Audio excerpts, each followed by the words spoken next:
ডাকসু নির্বাচনের আরো খবরাখবর জানাতে এবার ঢাকা বিশ্ববিদ্যালয়ের শারীরিক শিক্ষা কেন্দ্র থেকে যুক্ত হচ্ছেন সহকর্মী সাজিদ আরাফাত।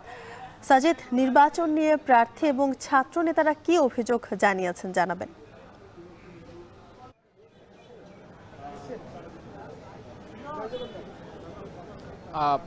এখন পর্যন্ত কিন্তু ভোট গ্রহণ শান্তিপূর্ণভাবে চলছে। আমরা দেখছি সকাল থেকেই এই শারীরিক শিক্ষার যে কেন্দ্রটি সেই কেন্দ্রে আছে, এখানে 3টি হলের শিক্ষার্থীরা ভোট দিচ্ছেন।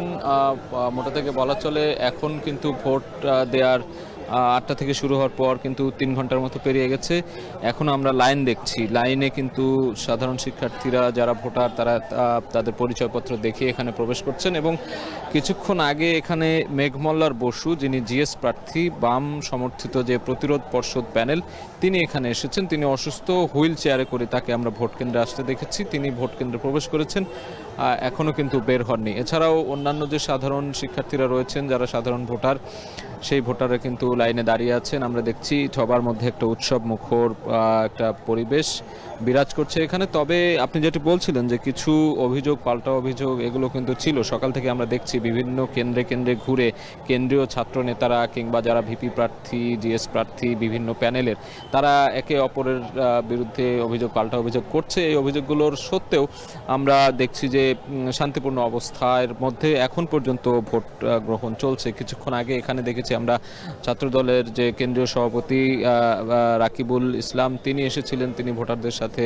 দেখা করছেন, লাইনে সবার সাথে দেখা করেছেন, শুভেচ্ছা বিনিময় করেছেন। এবং অন্যান্য যে প্রার্থী বাকের মজুমদার থেকে শুরু করে জিএস প্রার্থী হামিম, ছাত্রদলের প্যানেলের যে হামিম, তাকেও আমরা দেখেছি এখানে লাইনে দাঁড়িয়ে যে ভোটাররা রয়েছেন রাস্তায়, তাদের সাথে সলা পরামর্শ করতে কিংবা তাদেরকে দোয়া চাওয়া কিংবা ভোট চাওয়ার যে বিষয়টি থাকে সেটি আমরা দেখছিলাম। তবে সকালে এখানে ছাত্রদলের যে ভিপি প্রার্থী আবিদ, তিনিও এসেছিলেন। তবে তার আশাকে কেন্দ্র করে কিন্তু এখানে প্রবেশ করাকে কেন্দ্র করে বেশ আলোচনা সমালোচনা জন্মেছে অনেকের মধ্যে। অনেকেই কিন্তু অভিযোগ করেছেন যে এটি নিয়ম বহির্ভূতভাবে তিনি ঢুকে পড়েছেন। এই বিষয়গুলো কিন্তু সকাল থেকে আমরা দেখছি যে পাল্টাপাল্টি মুখোমুখি কিছু বাক যুদ্ধ চলছে। তবে সেটিকে ছাপিয়ে কিন্তু যে আনন্দমুখর পরিবেশ, সেটি এখন পর্যন্ত বিরাজ করছে।